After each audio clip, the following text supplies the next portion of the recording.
drive a 93 Honda Civic LX sedan. It's got a JDM V20 bottom end with a VTEC in. A little turbo kit, top mount. Garret Super 60 trim turbo. Full 3-inch exhaust. I kind of consider my car unique. It's got a rusty hood, been cleared over. How much power does it weigh? A little over 300.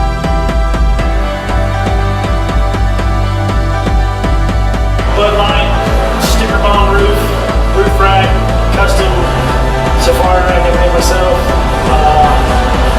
Pretty much just a bunch of junk thrown together that gets a lot of love from a lot of people.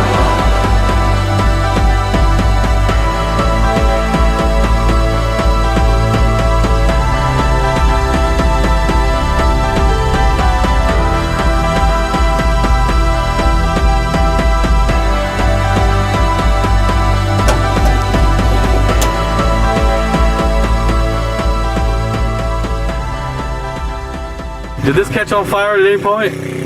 3 times. Rad rod!